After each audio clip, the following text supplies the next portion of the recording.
आधा घंटा 40 मिनट जे भी बैठल बा प्रेम से बैठी। और इस बिरहा का इतिहास है रामाश्रय बाबू जो मैं कहने चल रहा हूं। बतौने की कैसेट का बिरहा बा, लेकिन यूट्यूब चैनल पर नहीं खे बाजत तो हम तोहरा लोन के दे देता नहीं। ये हम देखा था ने कि आज 20 जाना यहाँ उपस्थित हुए लोग। तो सभी यूट्यूबर साथियों को मैं बहुत बहुत धन्यवाद देता हूँ, शुभकामना देता हूँ। जिसका जो भी चैनल चलता हो, जेकर चैनल हम सब्सक्राइब नहीं की कैले हमरा पर जरूर लिंक भेज दिया लोग। ये लेकिन हम सब्सक्राइबो कैलना, कमेंटो कैलना, रामा तो हमारा पर न हो तो जरूर भेज दिया लोग। हमारा भी एगो चैनल चलेला, ये आप लोगों के बताओ तनी, आचार्य म्यूजिक बिरहा। आचार्य म्यूजिक बिरहा जो ही खोलेंगे हमारा चैनल मिल जाएगा, हम मिल जाएंगे। करीब करीब 2000 वीडियो बा ऊपर, लेकिन हाई बिरहा नहीं खे कहीं जो हम बताओ जाते नहीं हमरो चैनल पर नहीं खे। और लेकिन कैसेट का भी रहा भाई, और मिलियन में इस समय बजने जा रहा है। 4 लाइन भूमिका है, जरा सपना के दो तो बेटा आओ।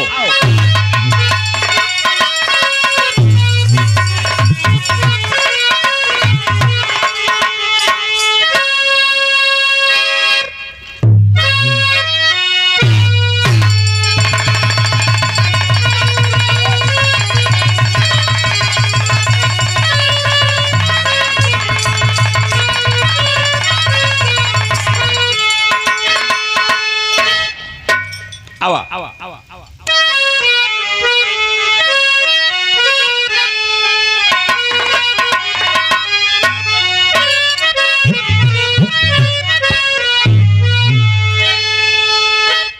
अरे मोरे राम रे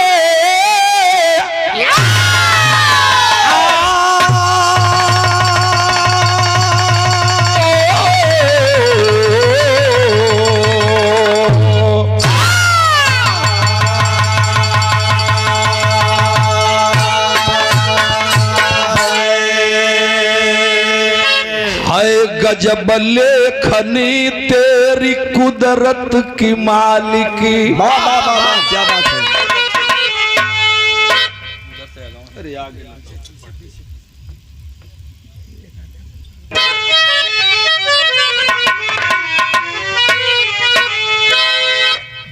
भैया का भूमिका लगल है ना, और भाव कितना ऊंचा है जरा देखा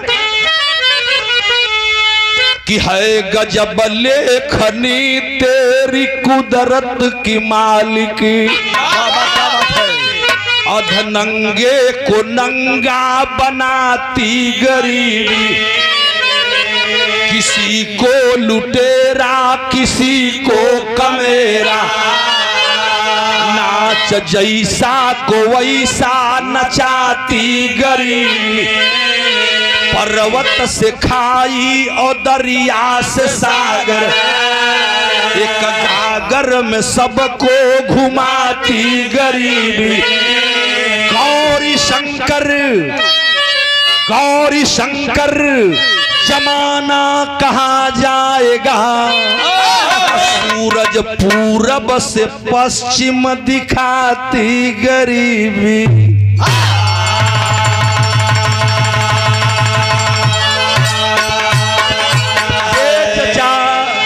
गरीबी होले न चचा कि रोज पूरब में सूरज उगेला, लेकिन जेके गरीबी घेर ले ना ओकरा के यह लागी कि रोजा साला रोज हमरा खातिर पछुए उगत बा। मने कहला का मतलब कि जब गरीबी घेर ले, गरीबी क्या होती है तो खाली उल्टे लौकेला, ओकरा के कुछ दुनिया लौकी ना है पंचो। गरीबी की परिभाषा देते हुए बिरहा की शुरुआत है। कहानी कितना बेजोड़ बे। एक लाइन गजल बे। कौन गजल बे बेटा?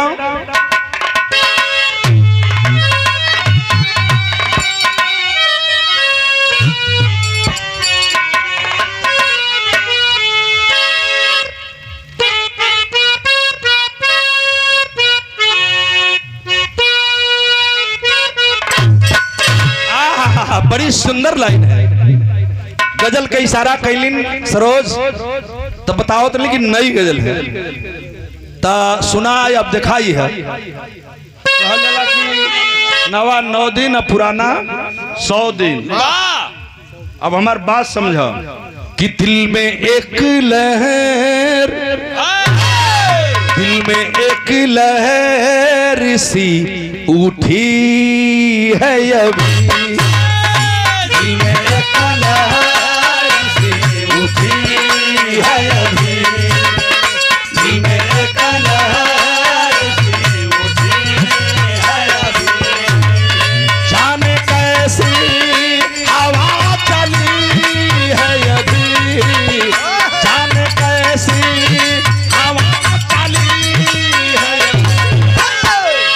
में एक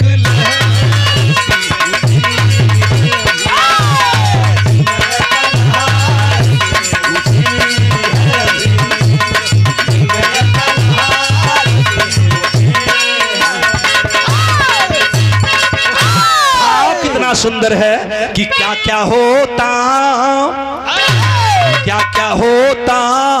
है इस जमाने में, क्या क्या होता है इस जमाने में, क्या क्या होता है इस जमाने में, कापी कलम तराने में, लिखते कापी कलम क्या क्या होता इस जमाने में, क्या होता इस जमाने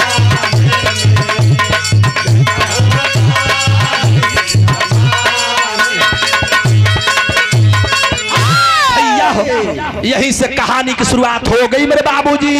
बतिया बा कहाँ का जरा सा संगत सर लगी।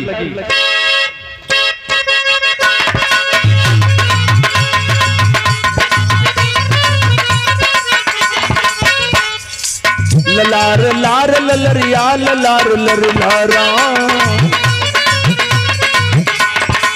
जिला छपरा में अहिरौली का दस्तान सही, शिवमुनि सीता पति पत्नी थे चौहान सही, पुत्र संजय जो 8 साल की उमरिया हो, दूसरी बेटी सुंदर रीता है कुमरिया हो, चलाता रिक्शा शिव मुनि बदनसीबी में, रोटी के लाले पड़े लगने हैं गरीबी में, पकड़ ली टीबी शिव मुनि बदहाल हुआ, सवारी मिलती नहीं पैसे बिन कंगाल हुआ, बीमार शिव मुनि भय पत्नी भी लाचार हुई, बीमार शिव मुनि भय पत्नी भी लाचार हुई, बीमार शिव मुनि भय पत्नी भी लाचार हुई, पति पत्नी में एक दिन थोड़ी सी तकरार हुई, पति पत्नी में एक दिन थोड़ी सी तकरार हुई।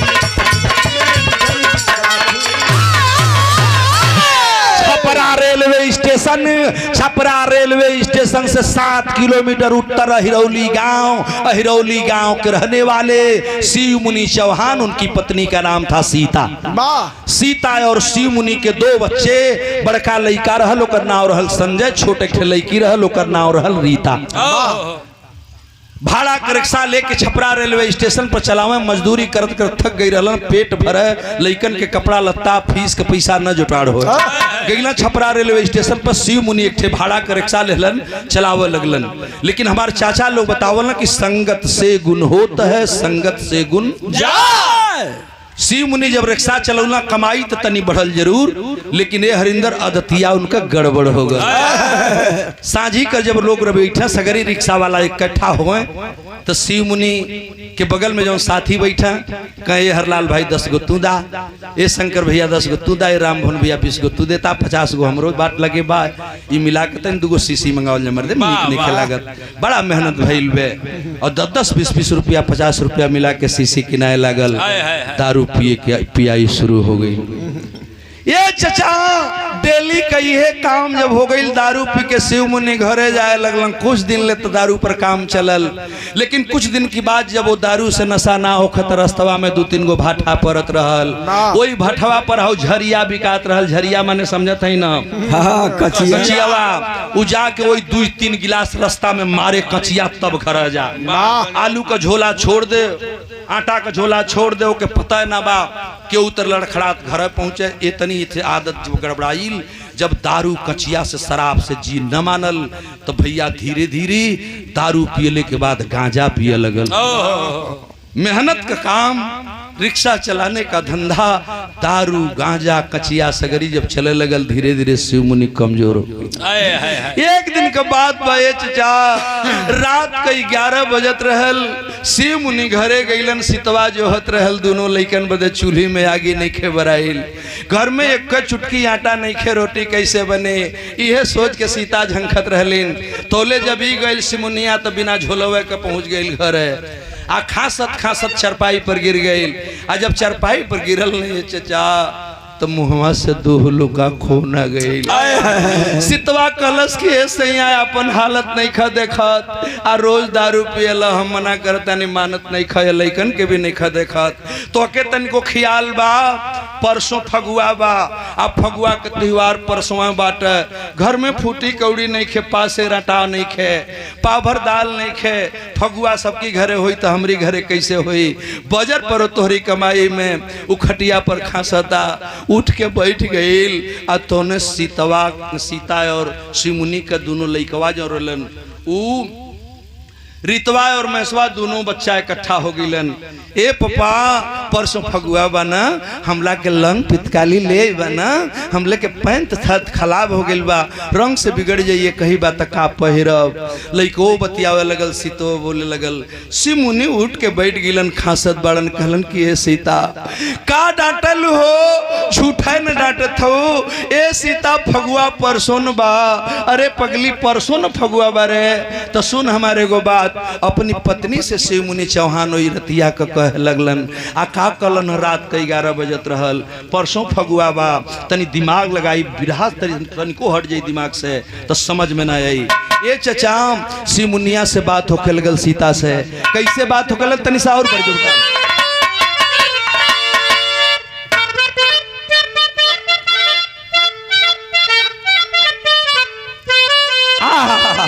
जी बेटा बिमलेश, कहा सीता परसों सैया, अरे होली का त्योहार बाटी, 3 दिन से मिलल नहीं खे भर पेट भोजन। कह शिव मुनि बिहन टिशन पर जाइब हम, रुपया कमाइब कुल्ही ले अइबै सामान, संग कहला पिचकारी रंग हमारू के, रीतावा कहले पापा लाई दरांगना, पुआ पकवान सबके घरवा में बनी है हो, माई का बनई है पापा कही दाए ही छाना।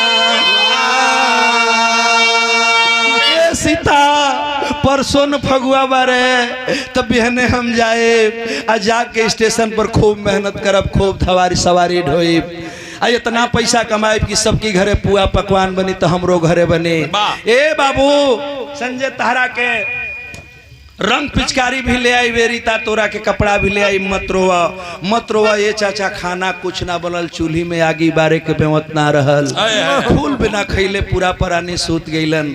आज जब सवेर भइल त डेली की तरह शिव मुनि उठलन, रिक्शा के साफ कैलन चचा, और रिक्शा साफ कह के शिव मुनि ओइजा से आगे बढ़े खातिर तैयारी कर लेलन।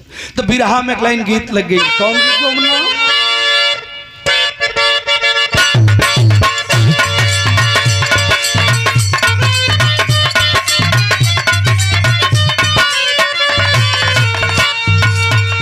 वली मोखीरा वार गंगा के तीरा,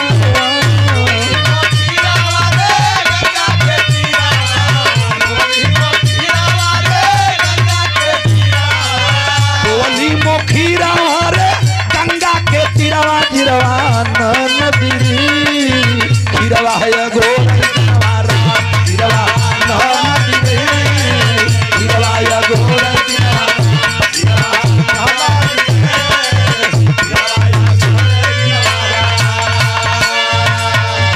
के साबेरे रिक्शा चललाई बाजारिया,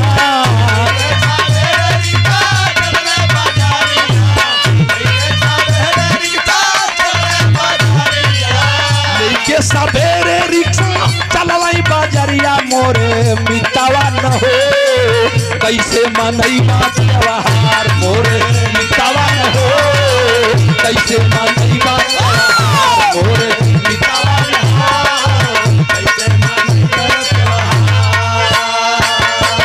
बाबूजी रिक्शा लेकर के शिवमुनि चौहान छपरा रेलवे स्टेशन पर आया तो जरूर रिक्शा वालों की लाइन में रिक्शा को खड़ा कर दिया। दिमाग में एक बात नाच रही है कि कल है फगुआ बा, आज ढेर कमाई बा, सामान लेके जाए बा, कपड़ा लेके जाए के बा। सवारी का इंतजार करने लगा, सवारी का इंतजार कर ही रहा था, लेकिन बाहर समय बाहर प्रकृति गजब हो गल। चाचा तनी मार का भइल, धीरे धीरे दिन बीतल। सवारी जो होता है भाई 2-4 गो सवारी पैसा कमाए के है ढेर, लेकिन भइल कहाई देखो। धीरे धीरे दिन बीतल सामने राही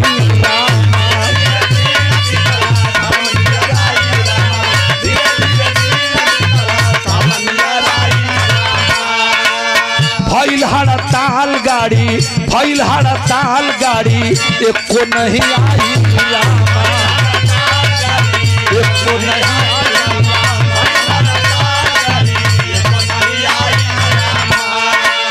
भइली कमाई नंगी घेरलस अनहरिया।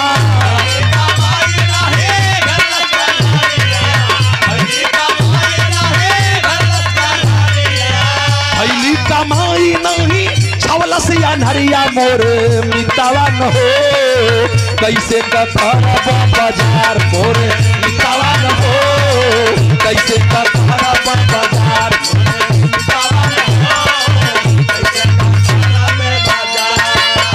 अरे बाप रे बाप, शिवमुनि चौहान सवारी का इंतजार करने लगा। 8 बजल, 9 बजल, 10 बजल, 12 बजल, 2 बजल, 4 बजल, 6 बज गल। बाप रे बाप, न एको गाड़ी अली न एको सवारी अली।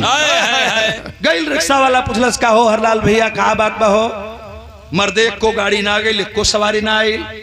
कुल रिक्शा वाले कहत बना मर्दवा नहीं खा जानत। आज बनारस में, कानपुर में, गोरखपुर में लड़का कुल बेरोजगारी को लेकर के हड़ताल किए हैं और सारा ट्रेन जगह जगह रोक दिए हैं, चक्का जाम बा, कौनो सवारी ना आई, चले के घर है। कुछ लोग अपन कपड़ा झरलन, रिक्शा खड़ा कैलन, चल देलन बाजार के घर है। सिमुनिया वही रिक्शा पर झंकत बा, ए चाचा जेब में फूटी कौड़ी नहीं खे, घर में राशन नहीं खे, रत का उपास भइल बे, परसों फगुआ बा, रंग पिचकारी नहीं खे, हम कवन मुँह लेके घरे जाए। वही छपरा रेलवे स्टेशन पर रिक्शा के ले जाके लाइन में खड़ा कर दिलस। रात का 10 बजे ले रिक्शा पर बैठा रहले चाचा। जब 11 बजल ना तो ये पंचो शिवमुनि चौहान रिक्शा से उतरलन आ उतर के गईलन गए बाजार में गईलन जहाँ से रोज राशन कीना। ओइजा जब गईलन तो उस शटर वाला दुकानदार शटर गिरावत रहल, बंद करत रहल। आ वही समय पहुँचलन, कलन कि हमार भैया ए हीरामन भैया, सेठ जी रोज राशन तोहरे के यहाँ से ले जाइला, बेने फगुआ बा, हमरा घरे कुछ नहीं खे, तनी त्योहार पर कुछ हमरा के उधार दे देता तो हमार परिवार पल जाइत, फगुआ हमरो मन जाइत। उ सटरवा गिरा देला, सकता रोज ही उधार ले जाला, कहियो देला कहियो ना देला। अब फगुआ कितने आ गई उधार मांगे, जो जो जो जो जो त्योहार पर हम उधार ना दे। अक्सर लोग बोल देना त्योहार के दिन, जो त्योहार बा त्योहार के दिन उधार मांगे जब कि ना है। शिवमुनि चौहान वहीं से वापस आया और आकर के रिक्शे पर पुनः बैठ गया। आज जब दोबारा रिक्शा पर बैठल ने पंचो झंखत बाजब का करी तो ले 12 बज गई। आज जब 12 बजल तो यहाँ के बात तो यहाँ बा घरवा सीतवा दोनों लइकवा सोचे लगल हमार पापा ना आइलन, रोज तब ले आ जात रहलन, काहे ना आइलन। तो सीता अपनी लइकन के लेके कबो बहरा कबो दुआरी पर से झांकत दे, अब यहाँ जब रात घर आए लगल तो सीतवा का दशा हो गई, आजो चूल्ही में आगी नहीं के बर ये ली के घर में राशन है ये नहीं खे, तब का हुई। सोचे लगलिन सीता जोहत है, जब जोहे लगलिन तो गीत कौन लगल बेटा,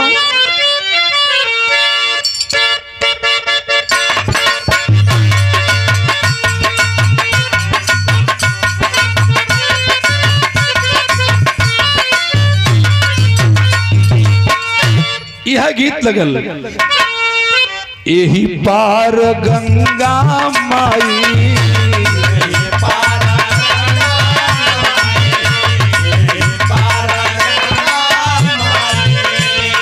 ही पार जमुना हो।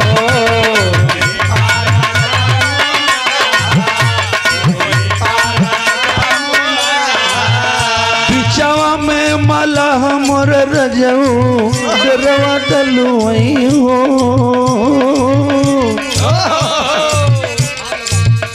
जोहत भी नुसार हो गई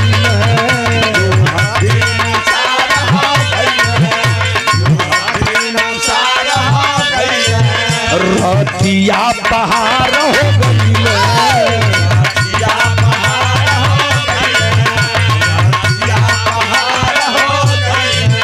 रीता पूछ पापा नहीं हवना अइले हो। रीता पूछ पापा नहीं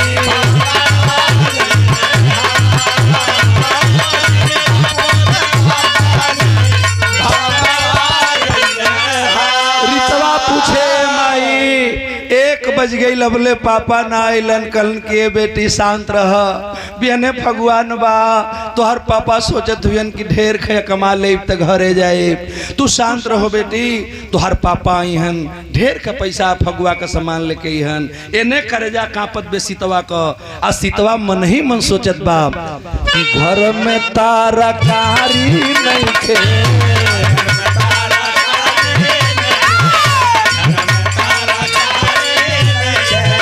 रंग पीछकारी नहीं थे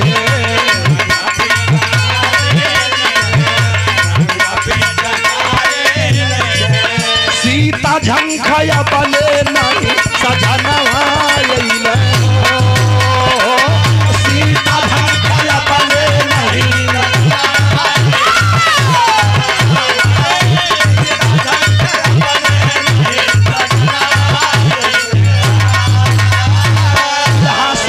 भाइयों अरे बाप रे बाप इंतजार करते करते पूरी रात बीत गई सवेरा हो गया। आज जब बिहान भल तो कहले का मतलब कि फगुआ का दिन आ गई। आज जब बिहान हो गल फगुआ के दिन आ गई तो हम इतना जने बैठे नहीं ये जन सैलाब उमड़ा है।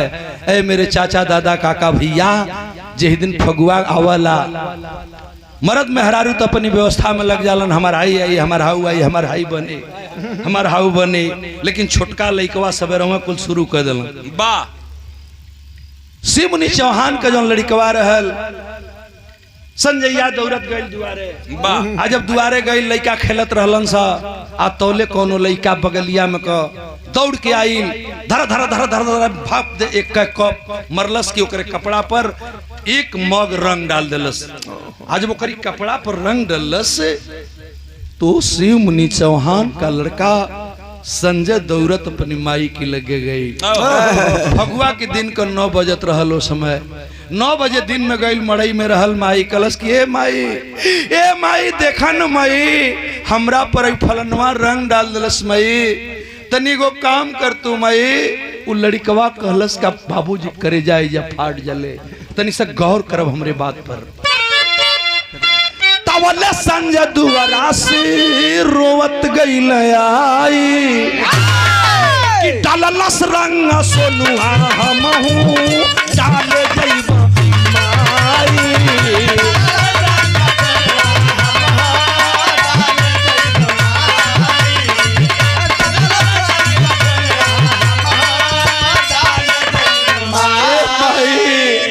माई हमरा के 2 पुड़िया रंग दन माई देखन माई हमरा पर सोनुआ रंग डाल दल से माई हमहू जाए हमहू ओकरा पर रंग डालब। जब ये बात लड़का कहलस सीता के कर जब फाट गले छतिया में पीरा भइली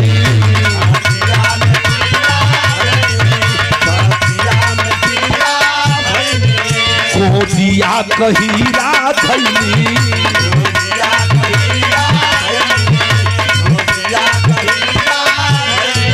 नातिया के धार जस नया नवा भइल हो नातिया के धार जस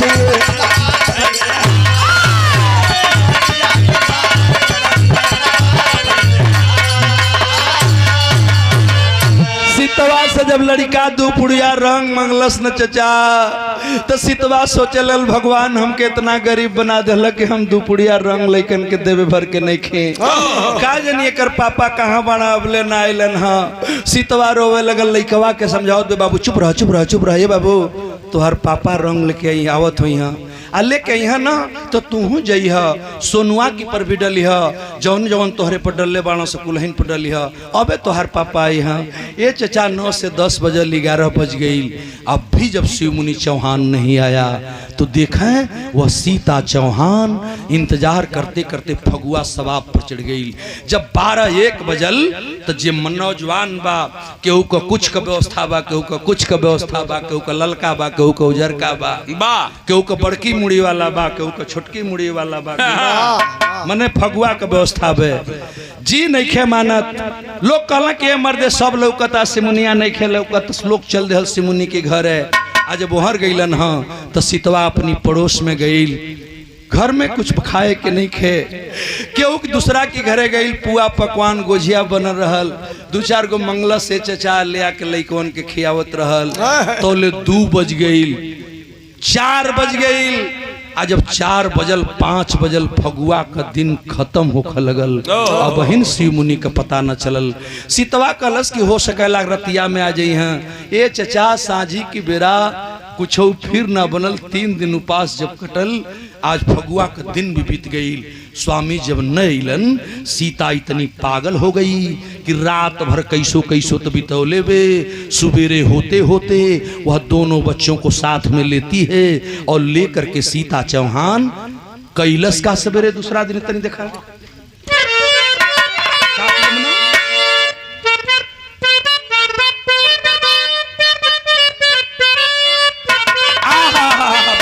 गीत लगल कि कोरी कहा तारिया सासु दहियारी जमावली मरी डाहलली जोरा नवा राधा काधा मन मोहे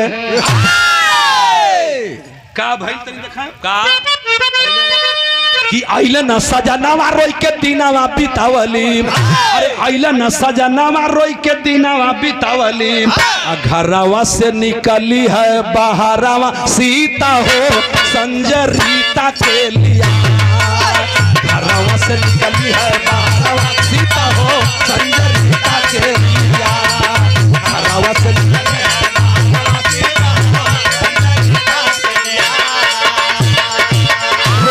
बिहान भैला छोड़ा ली भवनवा आ कहाँ वहे रहीला इनी का पापा मोर सजनवा। कहाँ वहे रहीला इनी का पापा मोर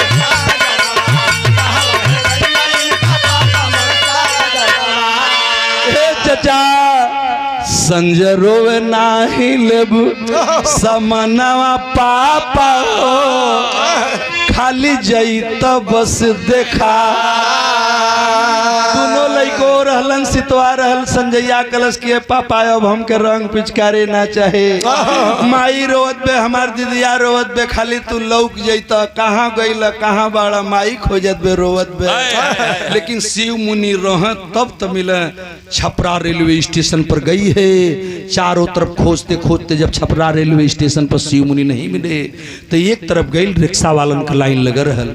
वही जगह गई अपने सीतवा खड़ी हो गई। बाबू से संजैया से कलश किए बेटा जैता ना हौ रिक्शा वालन से तनी पूछा कि हमार पापा कहाँ हुअन। उहे लोग बताइहन रिक्शा वाले। वही जब तोहर पापा ये लेके रिक्शा चलावत रहलन ना तो लड़कवा दौड़ के गई ले चचा। 8 साल के उम्र रहल दौड़त जब गई जाके कलश किए चचा ए चचा हमार पापा कहाँ हुअन। कहला तोर पापा तू केकर लइका हुए। कहला कि हम शिव मुनि के लइका हैं। हमार पापा 3 दिन से घरे नहीं खा गई। हो माई खड़ी बे हो माई है रोवत बा हो हमार बहिन है देखा हो रोवत बे हमार माइयो खोजत बे बबुओ खोजत बे हमार पापा कहाँ हुआ चचा बता देता। वो रिक्शा वाला एक आदमी दूसरका से बोलो तीसरका बोलो कारे भैया सिमुनिया 2-3 दिन से लौकत नहीं खेरे मर्दे। कल हाँ मर्दे फगुआ के 1 दिन पहलवा तो लौक रहे जहिया हड़तलवा रहल। लेकिन ओकरी बाद हमन ओके देखबे न कैली। ए बाबू हो तोर माई है। कल हाँ हमार माई है। कल के ए बाबू तो हमनो नहीं खी जानत चल खोजल जा। सारे रिक्शा वाले छपरा की गली गली में खोज डाले। वो दुकानदार जौने की रसनवा लेबे गई रहे वो बतौलस की 12 बजे राती के सिमनिया आई रहे, हम राशन ना दे ले फगुआ का सामान उधार मांगत रहे, वो चल गई हमरा के यहाँ से, लेकिन कहाँ गई हम नहीं जानत। इतना ही दुकानदार बताया, सगरी कपार धल रिक्शा वाले, ये चचा अब 3 दिन भूखल रह गई रहल, सीतो कम जीव भबड़ात बा, लइका भी भुखाइल उमर रोवत बड़ा ना मानल जीव, गरीब आदमी गइल रेलवे स्टेशन पर, ये चचा हमन इतना जने बैठल हैं, तनि सा गौर करब रेलवे स्टेशनवा पर गइल त केहू पूरी खात रहल, यात्रीगण खड़ा बा केहू सेव खात रहल, केहू केरा खात रहल, लइकवा कलम आई हमन के भूख लगल बे, कुछ खिया दे तू। सीतवा गइलिन आ गइल, सीतवा जा करके जे खात रहल ओकरा से कहल तनी हमार बाबू भूखाइल बन, कुछ पूरी दे दा, तनी ये बाबू कुछ दे दा, केहू सेव दिहल, केहू केरा दिहल, केहू पूरी दिहल, लेके आइल और पानी ला करके पन्नी में अपने बच्चों को खिलाई, जौन कुछ बचल हल कुछ खा के अपनहु पानी पियलस। दिन भर खोजलस, रात भर खोजलस, शिव मुनि ना मिलन। एक दिन ना ये चचा बिरहा सुनने वाले पंच गोसाई 5 दिन छपरा रेलवे स्टेशन पर रहल, खोजा कहीं जब सैया रह तब तो मिला, जब ना मिलन एक दिन 2 आदमी अलन वही बगलिया में खड़ा हो गलन, कहलन के मर्दे है कैसन मेहरारू बा हो, यही स्टेशनवा पर रहे खा ले सुतले कई दिन से बा है, लेकिन के लेके कहता तोले दूसर का कह दिलस कि छोड़ा मर्दे से का मतलब बा, कोनो भिख मंगिन होई, अक्सर लोग बोल देला। जब वो कहला कि भिख मंगिन तब तो सीतवा के करेजा फाट गई, कहलस कि हमरा के लोग भिख मंगिन कहत हुवन, ए बाबू अब शहर में रहल ठीक नहीं खे, अब वो दोनों लइकन के लड़की औरत ले लेबे और सीता दोनों बच्चों को लेकर के छपरा रेलवे स्टेशन से ठीक काम कर देलस। और जानते हैं कौन सा काम करती है? बिरहा का भाव बदल।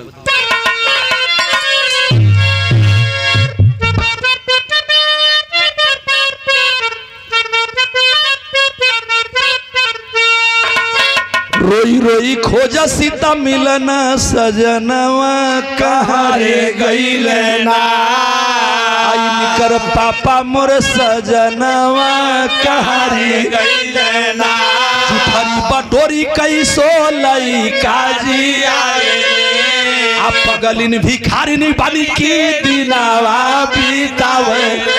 ए चचा एक दिन बजर पर गई कि वही छपरा से ट्रेन धैली, छपरा से ट्रेन धैली आ छोड़ली सिवानावा, कहाँ रे गइल ना आइन का पापा मोर सजनवा, कहाँ रे गइल ना।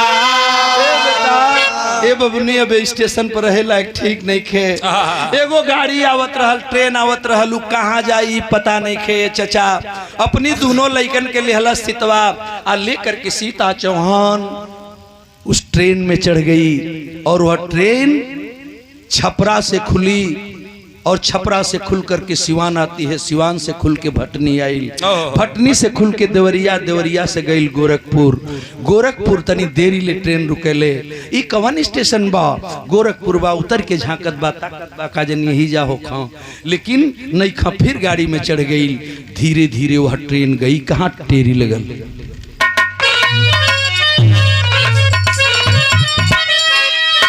अरे किस्मत का भी तमाशा देखिए, सिहर गई दिन कर भी देगा।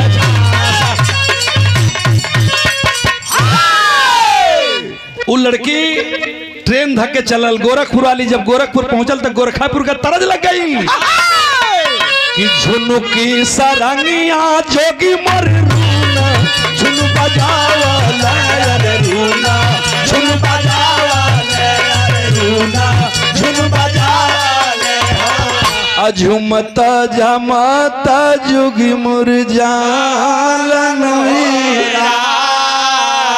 ये चाचा बचवन के लेके चाली ली मतारी आयर चला, ली मतारी आयर चला, ली मतारी आ ट्रेनवा पहोई की सावा अरन होरा,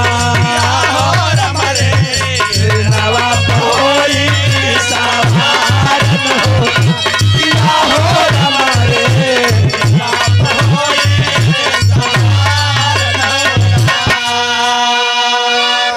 चचा ट्रेनिया रुकला लखनऊ के किसानिया रे लखनऊ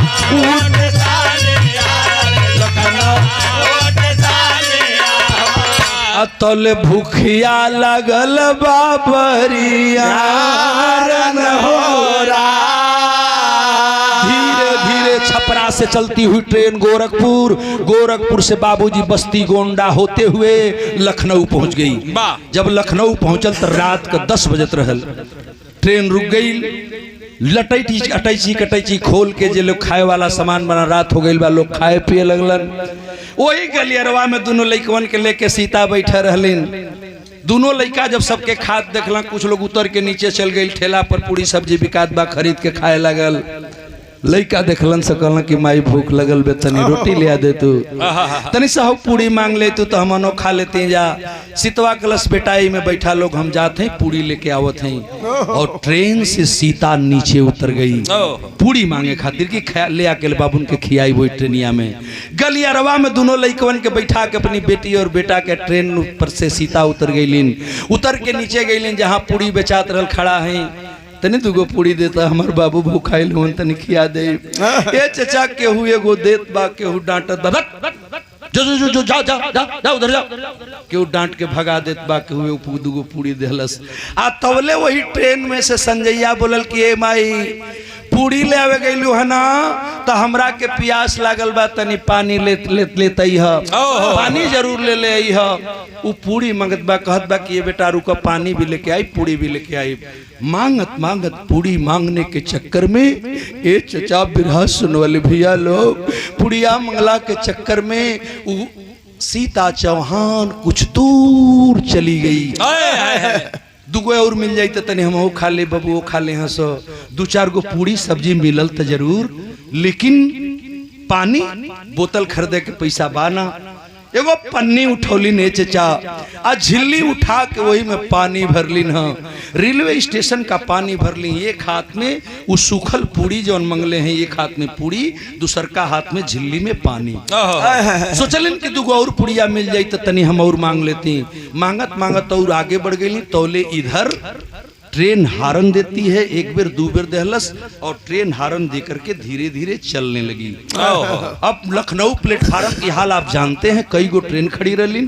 इनके बात समझ में नहीं आई, लेकिन थोड़ी देर की बात सितवा देखलस कलसा ई हमरे ट्रेनिया जोने में बाबू बबनी बैठल हुन, उहे जात में का हो दिमाग लगुलस। हाँ उ जैसे संजैया ताकत बाबू हमार ओ बैठल बा, वह डिब्बा में लौकत बा, उ ताकत बा, माई माई चिल्लात बा। ट्रेन आगे बढ़े लगल। आज जब ट्रेन प्लेटफार्म आगे बढ़ने लगी बाबू, धीरे धीरे सीता चौहान एक हाथ में पानी, दूसर का हाथ में पूरी ले ले दौड़े लगली। ने चचा दौड़त दौड़त लोग कलन किया है, लड़की है औरत चढ़ी जाओ, किसी डिब्बे में चढ़ जाओ, तेरे बच्चे मिल जाएंगे। लेकिन माई का करेजा बड़ा कोमल होला। हमार बाबू हो डिब्बा में हुआ तो हमें डिब्बा में कहे के चढ़ब। वो दौड़त दौड़त दौड़त दौड़त ट्रेन जब रफ्तार पकड़े लगल, तौले गेट तक पहुंच गई। नहीं आज जब गेट तक पहुंचल चचा, देख हथवा में झिलिया में पानी रहल, दूसर का हथवा में रोटिया रहल। रोटिया न गिरे, झिलिया के पनिया न गिरे, दोनों के बचाव। एक बार ट्रेन में चढ़े खातिर लप दे हाथ फेंकलस, और दहिना हाथ जौने में झिल्ली में पानी ले ले रहल, जब लप दे फेंकलस पाइप तब पकड़ा गई। लेकिन पाइप पकड़ाइल और सीता चौहान ट्रेन में चढ़ने की तैयारी करने लगी। लेकिन बारे भगवान तो हर गजब लीला हो। यही पाइपवा पकड़ल से चचा वो झिलिया लड़ल तो फाट गई। ओमे पानी रहल ना, वो पनिया झरझर झरझर बहे लगल। हाथ में झिल्ली रहल, पाइप पकड़ के ऊपर चढ़ी तो ऊपर का चढ़ी, वो धीरे धीरे हथवा सरके लगल। हथवा सरके लगल तो सीता चौहान धड़ाम से प्लेटफार्म पर गिर गई।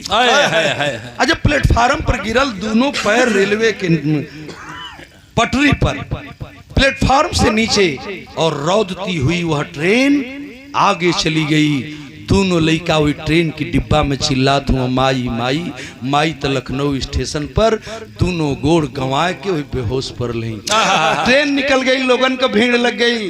कहाँ के मेहरारू बे, कौन मेहरारू बे, कोई चिन्ह तब तो बतावे, कोई चिन्ह वाला न बा। ए चचा तौले लड़का रोवत बाड़न। धीरे धीरे कुछ लोग देखलन, कलन है भैया काहे रो रहे हो, कलम माई छूट गई। कुछ लोग केहू से बिस्कुट दिहल, केहू केरा दिहल, केहू पानी दिहल, पी लो खा लो, तुम्हारी मम्मी किसी डिब्बे में चढ़ी होगी, आगे स्टेशन पर तुम्हें मिल जाएगी, मत रो बेटा मत रो। ये चचा दोनों भैया बहनिया रोवत रोवत रोवत रोवत वही डिब्बा के जो गलियरवा होला गेटवा वाला वही में अखबार धह के भैया बहनिया आए है। जब भैया बहनवा दोनों वही में सुत गई ना तो ट्रेन रफ्तार पकड़ लेलस और रफ्तार पकड़ के भागती हुई सवेरे 5 बजे वह ट्रेन गई। कहाँ लड़के सोए हैं वहाँ। आ यहाँ लखनऊ में बुढ़िया वही प्लेटफार्म पर बेहोश गिरल बा, पुलिस जुटल बा। अब दिमाग तनी लगाई, बिरहा कितना गजब हो गया। उ जब लड़का ट्रेन भगत बा रोवत बाड़न, दिल्ली स्टेशन की ओर ट्रेन बढ़े लगल तो बिरहा के एक लाइन गीत लग गई। और कौन गीत बा कि तूने अजब रचा भगवान, तूने अजब रचा भगवान, खिलौना माटी का।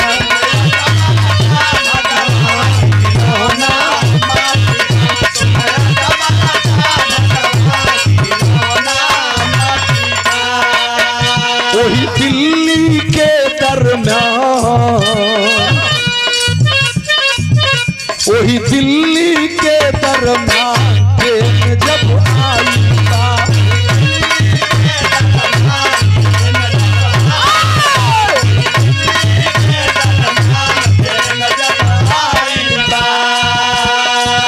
धीरे धीरे भयल बिहान ट्रेन जब आई बा। ए बेटा उठो उठो उठो, कौन लड़का है सुतल हो, हटा हटा हो, अटैची लेके लोग उतरल कर मारा मत हो, मारा मत। जो कर लड़कवन का माई लखनऊ में छूट गई रहल ना मिलल, कल यही जना उतरी, सब यही जा उतरी है, उतर ए लड़का उतरा सब तोर माइयो यही जा उतरी। दिल्ली स्टेशन पर दोनों बच्चे उतर गए और अटैची लेकर सारे सामान लेकर के यात्री उतरे। जो यात्री उतरे मेरे भैया, जो भाई दिल्ली गए होंगे, दिल्ली में जो ब्रिज है ब्रिज के रास्ते ऊपर जाएंगे और ऊपर से बाहर निकल जाएंगे।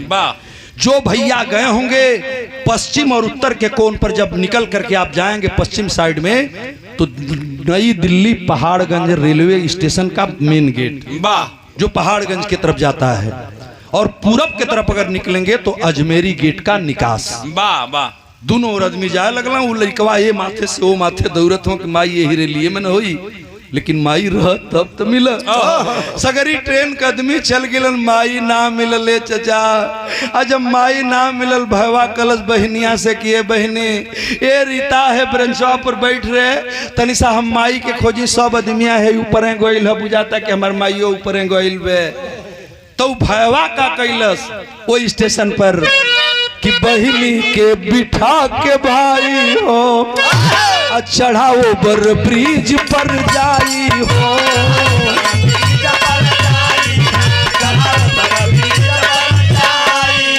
माई के खोज हरा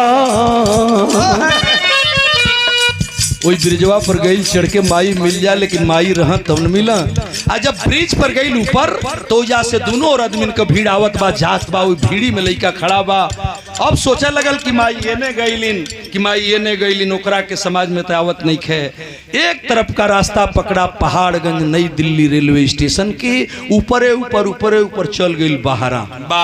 जब रेलवे स्टेशन के मेन गेट की तरफ बाहर निकल गया नई दिल्ली में तो भीड़ भरा इलाका, वही भीड़ में लइका गुम हो गल। अब वो के इहो नहीं पता कि हम केने से अली हाँ।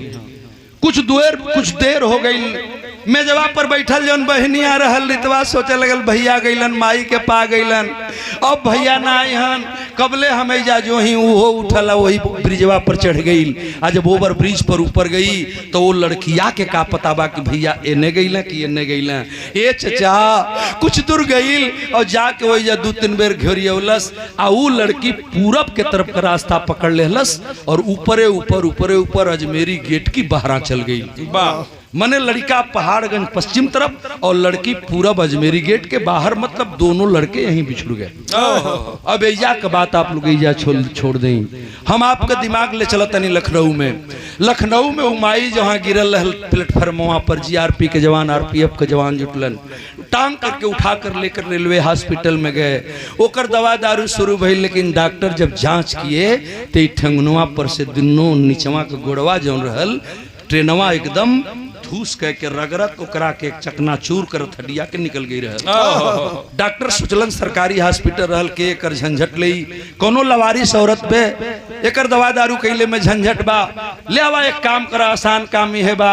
अब हड्डी जुटी कैसे, एगो काम करा, जब एकर केहू नहीं के तो दोनों ठेंगुनवा पर से लोग गोड़वा काट देना, दोनों गोड़वा कटा के ओके पट्टी मरहम को के दवाई होखे लगल, सूखे लगल। एक दिन बीतल, 2 दिन बीतल, 4 दिन 6 दिन बीत गई।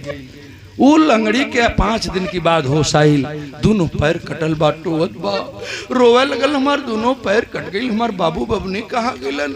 ये चचा सरकारी हॉस्पिटल रहल, रात में केहू ना रहल, सुन रहल हॉस्पिटलवा। वही बेड से सीता उठलिन, हाँ उठ करके सीता रेलवे हॉस्पिटल से भाग चली। अब भागत भागत वही जा गई लखनऊ प्लेटफार्म पर। ये माथे से वो माथे अपने बाबू बबनी के पूछे, लेकिन ओकरे बाबू बबनी के बताओ वाला के बा कोई नहीं बताया। ये चचा लखनऊ वाले लोगों ने बताया कि 6 महीना तक वो औरत एगो काठ का लकड़ी बना के आ घुसुक घुसुक के वही ठेंगुना पर भीख मांगे, खा आ लइकन के खोजे। एक दिन का बात पे पहाड़ टूट जात बा। आ एक दिन जानत है का भाई, भिखारी हुआ, भिखारिन का आदत होले, कबो नीचे प्लेटफार्म पर मंगिया, कबो ट्रेनी में चढ़ के मंगिया। एक दिन एगो घटना घटे जात बे। का घटना घटल वही लखनऊआ में?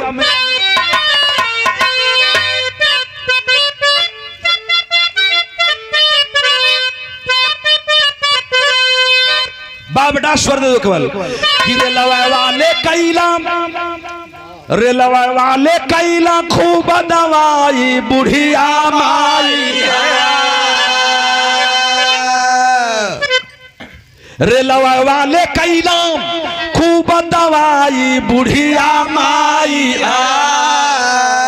लंगड़ी हो या केहू हवा दिन बिताई बुढ़िया माई।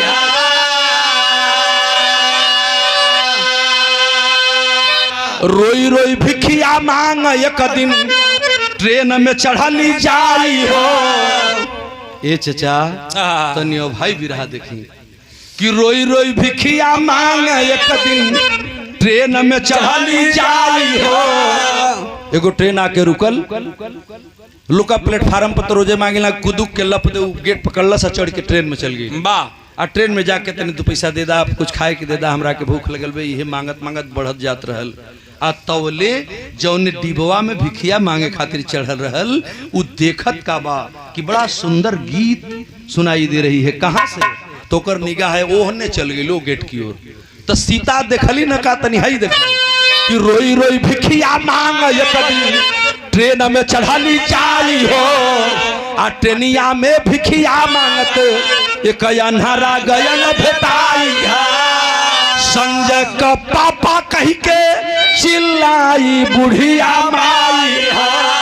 अरे संजय का बाबू कही के चिल्लाई बुढ़िया माई। आवाज सुनत अन्हरो गइल घबराई बुढ़िया माई। ए संजय का पापा, तू संजय का पापा हुआ ना, तू अनहर हो गईला। कैसे तू अनहर हो गईला? अब वो सुनलस अनहरा, ये आवाज तो सीता की है।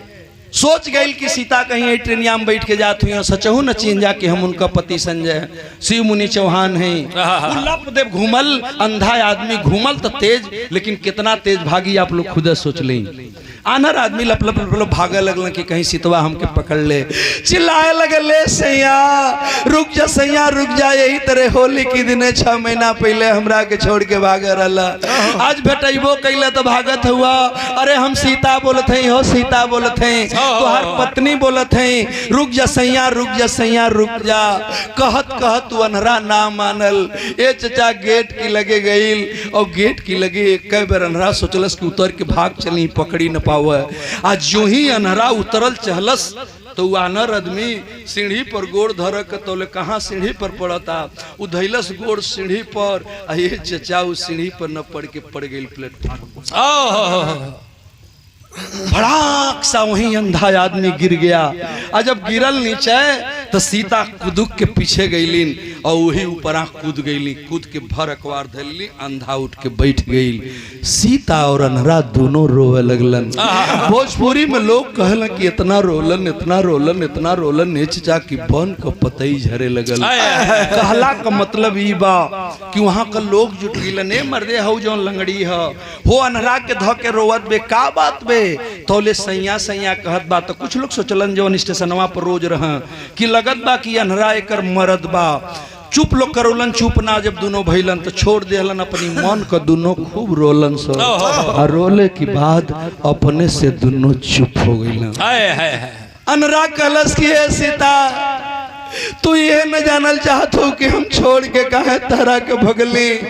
तो जवन बाप अपनी लइकन के 2 पुड़िया रंग ना दे पाई, भरपेट रोटी न दे पाई, ओकरा जियला का अधिकार नहीं खे। हम भाग के घर से चल देनी अली बनारस में। एगो कपड़ा की दुकाने पर हम काम करत रहली, कपड़ा वाला सेठ हमके गहकी बुलावे खातिर रखले रहल। हम वही जा नौकरी करत रहली, रोवत रोवत रोवत रोवत तोरणों की याद में हमारी आँख का रोशनी चल गई, आज हो गई। ये लिए आके हम ट्रेन में भीख मांगत मांगत आज यहाँ आ गई। कौन स्टेशन है? ये लखनऊ बा। लखनऊ बा दोनों प्राणी रोलन। अब पूछलस कि ये सीता हमार बाबू कहाँ बरे, हमार बबनी कहाँ बे। आज बाबू बबनी के उस शिव मुनि चौहान पूछलन न चचा। सीतवा का करजवा फाट गई, दोनों ठेंगुना के हाथ धरोलस अपने स्वामी के। आज जब ठेंगुना टोलन दोनों ठेंगुना गायब कल स्वामी, ये ठेंगुनवा हमार बाबू बबनी दोनों लेके गईलन। वो नहीं खन सही ठेंगुना भी चल गई, तू आनर हो गई, हम लंगड़ हो गई। कब तो बाबू दोनों पति पत्नी वही लखनऊ स्टेशन पर 1 दिन 2 दिन 4 दिन मंगलन खैलन। रात में वही तरह फटा कपड़ा जौने बा बिछा के भिखारिन की पस बटले का बा बिछा के वही स्टेशन प्लेटफार्म पर सूते हैं। 5-7 दिन बीत गई तो अनहरा पूछलस कि ये सीता कौने ट्रेन में बैठा रहलू, वो कहाँ जात रहे। कहते ये स्वामी कौन ट्रेन रहे ये तो हम नहीं जानत, लेकिन इतनी हमके होश बा कि वो दिल्ली जात रहे। तब अनहरा कहलस कि का दिल्ली ना गईलू। कहल कि दिल्ली जाके हम कहाँ खोजब, दिल्ली कोनो बोगना चट्टी थोड़े बा के लोग बता दे कि चल जो हुए फलाना तोरे लड़का का घर हो। ये लिए अब हम ना गई सैया, अब तुम मिल गई तो जरूर चले के। बाबूजी बज्जर गिरा। एक दिन पति और पत्नी दोनों लखनऊ स्टेशन से एक ट्रेन पर बैठे और बैठ करके दिल्ली चले गए। और जब दिल्ली गए, नई दिल्ली स्टेशन पर उतरे, स्टेशन पर खोजला तो जरूर, लेकिन बाबू बबनी कहीं रहा तब तो मिला। अब बज्जर का परल, अब दिमाग लगाऊं। धीरे धीरे कुछ दिन बीतल, और जब 1 दिन बीतल, महीना बीतल, साल बीतल लगल, तो लंगड़ी अनहरा एक दिन बैठा रहल। वक्त कौना के बीतल, कौना तारीख के बाद बा, आल्हा लगल बेटा।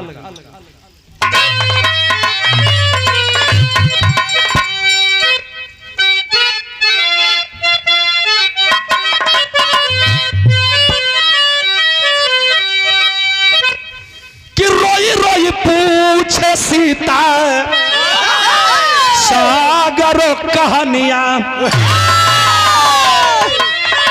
आए हैं, कहवा बेटी रीता, कहवा संजय बहामा।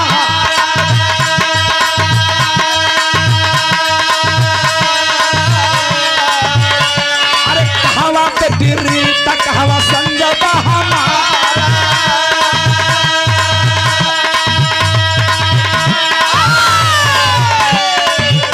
अरे अखिया से बरस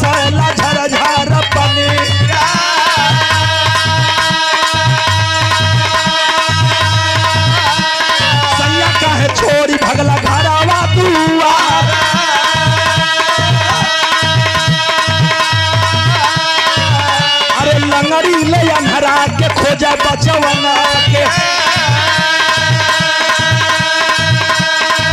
चाचा लंगड़ी ले अन्हरा के खोजा बचवना के। अरे केटिया जमेरी वही दिल्ली के मझार। अरे धीरे धीरे बीतल 16 साल का समय। चाचा धीरे धीरे बीतल 16 साल का समय। अरे आई ले बरात रहली सेठ के दुआर। अरे आई ले बरात रहल सेठ के दुआर। लंगड़ी कहे ले मिली बढ़िया भोजनी। लंगड़ा के लेके अली टेंट के किनार। पहले बंड बाजा बजल बरती के। अन्हरा के संगे रहे लंगड़ी निहार।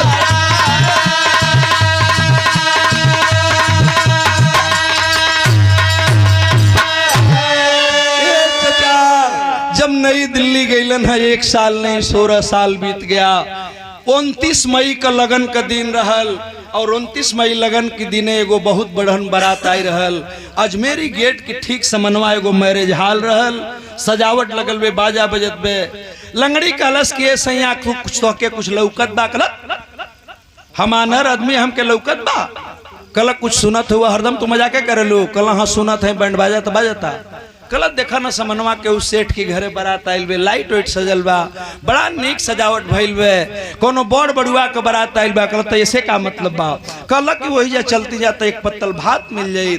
आ कई दिन गए हमन कई जूठा खात खात जा गइल बनी जा। तनी बढ़िया खाना खा लेती जा, बारातो देख लेती जा। तो अनरा कलश के तो चल तो ही के न लौकता। लंगड़ी अपने स्वामी के बाह पकड़ से पंचो ले करके उस मैरिज हॉल के पास गई है और मैरिज हॉल के गेट पर दोनों बैठ गईलन। सोचे लगलन कि एक पत्तल भात मिलित कि हमन खा के जैती। कुछ देर के बाद तोले बारात आ गई। बारात आयल, बैंड बाजा बजाओ, पूरा शहर का माहौल। आज देहात में भी आप देख रहे घरों भर नाचता, माइयों नाचती, बहनियों नाचता, बेटियों नाचती, पतोहियों ने भसुरो वही में नाचता। वही तरह से हरिया मोह दिमाग हटे ना, नाच बाजा होखा लगन। लंगड़ी कहलस कि स्वामी बारात बड़ी निक आइल बे। तो कहला कि देख तो ही के न लौकता। किनारे बैठे रहलन, एक पत्तल भात मिले चल जीती जा। लेकिन धीरे धीरे नाचत गावत दुल्हा के लेक ले लोग मंच पर चल गिलन। आ जौन जयमाला का मंच लाग रहल ओहि पर दुल्हा जाके बैठ गिलन। लंगड़ी का जीना मानल। चाचा ये कहलस कि ये सैया तनी से जे बैठा, तनी हमार मन करता दुल्हा देखे। कहलन जो जो जो जो, जो देखिया। उ गईल अंदर। आ जब अंदर गईल तो एगो कोने में बैठल बा। गरीब आदमी रहल, फटाहा कपड़ा रहल, लजात भी रहल, कैसे जाई। लेकिन धीरे धीरे घुसकत घुसकत उस सही दुल्हा की मंच की लगे ले जाए लगल। दुगो आदमी देखला मर दे कहाँ के मेहरारू हो, हटाओ के भगावा भगावा। कहला भैया ज्यादा हो उन्हें ले जाओ के जो खाना खा ले जाके 2 पत्तल भात दे लेके जाओ। जैसे कहाँ के मेहरारू हो, लोग डांटे लगल। आ जब डांटे लगल तौले उ अनहरी सॉरी लंगड़ी के और कुछ नहीं खे लौकत, उ जयमाला का स्टेज लौकता। दुल्हा वही पर बैठल बा। दुल्हन बहिन आवे के बे, दुल्हा के ताकत बे और दुल्हा के ताक करके वो लंगड़ी एक बात कह रही है। क्या कह रही है? दिमाग से अब बिरहा न हटे, तनी गौर करी हम का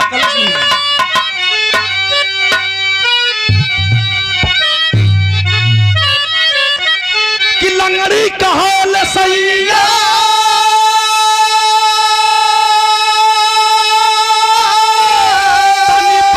यही ठाई हो कैसन दुल्हा दुल्हन तनी हमहू देखले आई हो कैसन दुल्हा।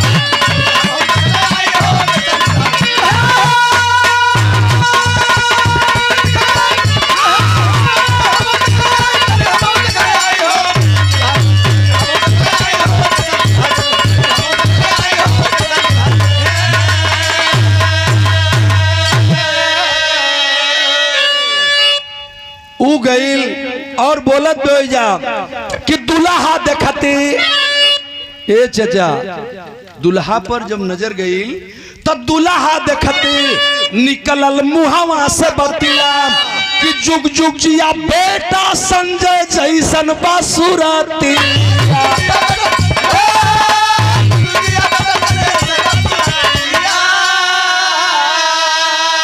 लंगड़ी का बात सुन के दुल्हा संजय सकुचाई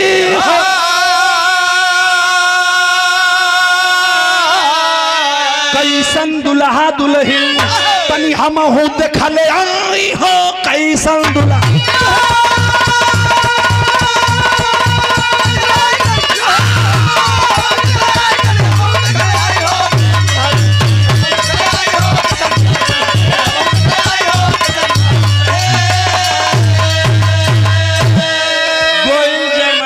जौन दुल्हवा बैठल रहले चजा सीता चौहान के मुंह से निकलल कि बारे बेटा बाह जुग जुग जिया हमरो उम्र तो के लाग जा हमार बेटा संजय जहाँ हुई हैं ठीक तोहरिए नियर हुई हन हमार बेटा तोहरे नियर रहे एकदम मुहवा वैसे नहीं मिला था जुग जुग जिया बेटा हमार संजय बाबू जहाँ हुई यही तरह हुई तोले ये बात दुल्हा सुनत बाप लोग डांटो हटो यहाँ से चलो उधर चलो दुल्हवा सुनलस कलस संजय भोजपुरी में बोल रही है औरत वो दुल्हा अकेले बैठा है ताका लगल हुई लंगड़ी की ओर आ लंगड़ी की ओर तकलस जब ओके ढकेल के लोग आगे ले जाए तौले वो दुल्हा खड़ा हो गई कलश के बाबू का बात बा कल कुछ होने के बाद तनिसा रुकिए आप लोग वो नीचे उतर गया और मंच से नीचे उतरा तो गई लो लंगड़ी की लगे जाके बैठ अब बैठ के वो बात कहत बा का कि ठमकल संजय सगरो ताकल बरतिया आ कवन बेटा संजय मां बतावत तनी बतिया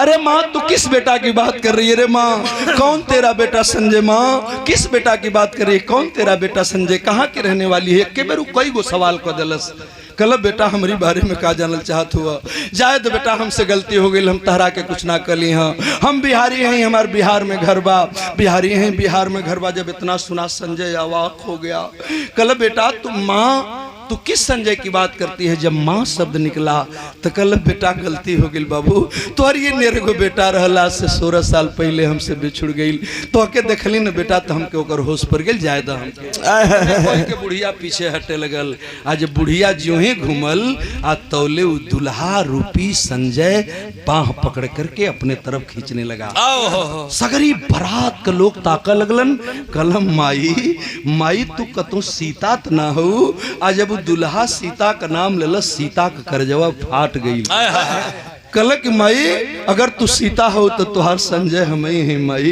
हमें कल बेटा अगर तू संजय हो तो हमार रितवा कहाँ बारे अब माई बेटा दोनों रोवे लगलन अनहरा वही गेटे की लगे जौन खाना जो हत रहे पतल भात रोवत बा कि सीतवा रोवत बा कोनो और आदमी रोवत बा का बात पूरा बाजा बरात सन्नाटा क्या बात है ये कौन है दुल्हा रो रहा है क्या मामला है दुल्हा का बाप के बुलावल गई दुल्हा की बाप का नाम रहल श्याम लाल सेठ भुजिया वाले जिनकी फैक्ट्री चलती थी पहाड़गंज में वही दिनवा जहिया हेराई रहल लइकवा कार लेके जात रहलन आ देखलन कि भीड़ लागल बा कोनो लइका बा अनाथ बा भटकल बा ओके अपनी कारे में बैठा रहलन श्याम लाल सेठ भुजिया वाले भुजिया के नमकीन के फैक्ट्री चलत रहल सोचलन कि चला हमार लड़का एक ही बा एहू के ले चला एहू के पालब पोसब हमारी घरे रही पढ़ाई लिखाई नौकरी करी ना कुछ करी तब फैक्ट्री देखी ले जाके पाल पोस के वही के सयान कैले रहला वही का शादी 29 मईया के रहल आ यही 29 मई के शादी रहले पंचो बारात उहे लेके आई रहला ऊ जब खड़ा भइला तो कहला कि ये लड़का के हम अनाथ बोले हो सकता कि ये कर माई है तौले लड़का पूछलस कि ये माई तू सीता हो तो हमार बाबू कहाँ हुए माई बाबू मिलना कि नहीं मिलना तो वही जैसे दिखावत बे कि देख बाबू है तोर बाबू बैठल हुआ निया रोहा रोहट होत रहल तौले घरवा में से दुल्हनिया के लेके औरतिया कुल ये चचा गीत गावत मांगर गावत जयमाला वाला मंच पर लेके चली ली जब जयमाला वाला मंच पर लेके अलिन तो दुल्हन मंच पर गई देखलस कि दुल्हा बैठ के कोनो भिखमंगीन के पकड़ के रोवत हुवन तब वो लड़की दिमाग होकर गई दुल्हन का उधर आ तौले उनने दुल्हन में बात होकर लगल कि अरे माई अगर तू है तो पापा कहाँ हुआ? तो जब पापा के देखौलस तो ले माई पूछ दिलस कि बेटा अगर तू संजय हुआ तो रितवा कहाँ बा रे बाबू? रितवा कहाँ बा? रितवा कहाँ बा? कल माई तू सीता हो 16 साल पहले बाबूजी फगुआ में छोड़ के भाग गई रहलन, अब तू मिल गेलू, चल तनी बाबू पापा के दर्शन करा द। ये बतिया होत रहल तौले वही दुल्हनिया जौन मंचवा पर बैठल बे वो टुकुर टुकुर ताके लगल। संजय, रीता, सीता, पापा 16 साल पहले यही दिल्ली स्टेशन पर भैया हमारा बिछड़ रहलन। वो दुल्हन के रूप में बैठी लड़की मंच पर से ओहरत ताके लगल जे हर भिखमंगिन बैठल बे। भाई का बिरहा गजब हो गए चाचा का भाई तनिया भाई कि भाई नी कोलाहल, अरे भाई नी कोलाहल आ रीता पागली खबरिया कि अइला भैया माई बाबू हमारी दुआरिया।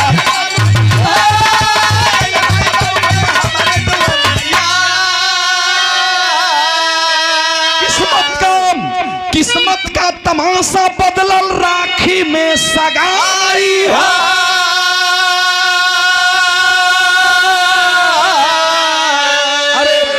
बाप जौने लड़की से संजैया का ब्याह होके जात रहल उ दूसर के हो ना रहल। रितवा दुल्हन बन के बैठल बे, कल हमार बाबू आ गेलन, हमार भैया आ गेलन, हऊ माई है हमार। आज जब रितवा भोंकर के रोवे लगल ओई मंच पर, अब तो और न बवाल हो गई। घरतिया बरतिया सब सन्नाटा हुअन। दुल्हन लड़की है, रीता क्यों रो रही है? सब लोग जब रीता रीता चिल्लाए लगलन तो अब वो लड़की की बाप के बुलावल गई। आज जब लड़की का बाप आए, बाबू लड़की का बाबू जी अलन, उनकर नाम श्यामलाल गुप्ता रहल। श्यामलाल गुप्ता खड़ा भइलन, हाथ जोड़ के कहलन कि आज से 16 साल पहले यही अजमेरी गेट पर लड़की के पौले रहलिन, ले आके पल्ली पोसली। हमार लड़की ना है से दूगो लड़का हुवन सा। आज शादी जोग जब लड़की भइल तो उनका दुल्हा मिलल संजैया, तो सोचली कि लड़का से ब्याह कह दई। हमारी लड़की ना बा, हो सकेला कि ओकर माई होखे, हाँ ओकर भाई होखे। इतने कह के रोवत हो जैसे वो बाप भाग गए।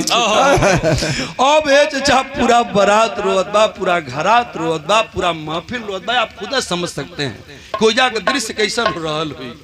सन्नाटा क्यों से कोई बोलता है नवाब। थोड़ी देर तक जब सन्नाटा रहा, एक आदमी आगे आया, नाम था रमेश। लड़का रहल श्यामलाल भुजिया वाला, जेकर भुजिया के फैक्ट्री रहल, उनको बतौली ना कि एगो लड़का रहल। उ रमेश आई लागे, कहलस के रे संजैया तो के बाबूजी पलना पोसला, आज पतो ही लेवे खातिर तोर बियाह करे खातिर बारात साज के आइल बड़न। तो के तोर माई मिल गई, तोर बाबू मिल गए, तोर बहन भी मिल गई है भैया हमार संजय, लेकिन हमारी पापा के का मिलल रे पगला। अब तो तू चल जेबे, हमहू के छोड़ देबे ना, अब का होई? केहू कुछ बोलत नहीं खे। तब उस संजय अपनी पापा का बाही पकड़लस, आकलस कि पापा आई लह पतो ही ले जाए, इतना सुघर पतो ही फिर तो के कहाँ मिली। संजोग से ऐसन बनल, कुदरत का ऐसन करिश्मा खेला भइल, क्यों लड़किए पतोहिए ए लइकवा के बहन निकल गई। संजय अब तू छोड़ के चल जेबन, दोनों भाई रोए लगलन। तब रमेश कहलस एगो बात के एगो काम कर, पापा के बोलौलस आ ओने ओ पापा के बोलौलस। वाह, दोनों समधी खड़ा हुआ, लइका लइकी दुल्हा दुल्हन और माई बाबू अनहरा के पास में बुलावल गई। और उस रमेश कहलस कि अब एगो काम कर दे, अब महफिल बिगड़ जाई। तब वो कहले वाला लड़का कि बोला है रमेश अपन हाथवा बढ़ाई कि बनी के रिश्तेदार कैदा बहिनी से सगा।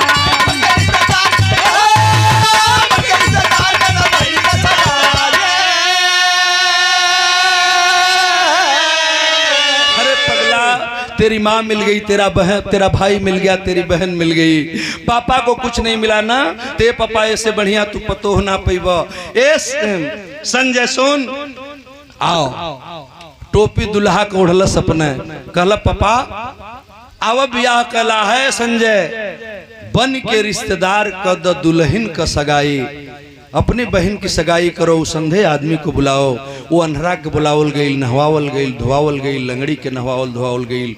दोनों को नया कपड़ा पहना करके और उस सेठ भुजिया वाले का जो इकलौता लड़का रमेश था उससे शादी उसी मंडप में उसी महफिल में कराई गई। यही लिए बिरहा का हम शीर्षक लिख ले रहे किस्मत का तमाशा। आज भी कैसेट में बिरहा बजता है लेकिन यूट्यूब चैनल पर नहीं है। इन सारे चैनल वाले भाइयों से कहूँगा अपने अपने तरीका से आप लोग चढ़ाइएगा। भाग में जितना हुई मिली, लेकिन अब कैसेट का बात अलगे होले, मंच का बात अलगे होले। यही खातिर हम कहली कि किस्मत का तमाशा बदलल राखी में सगाई हो कैसन दुल्हा दुल्हन तनी हमहू देखल आई हो कैसन दुल्हा।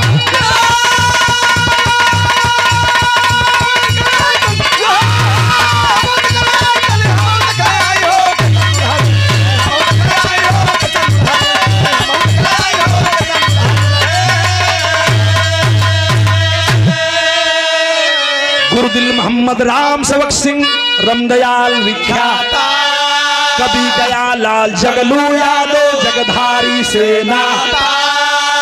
अरे किस्मत का भी तमाशा देखिए, आचार्य गौरी शंकर जी पलट दिए हैं पासा।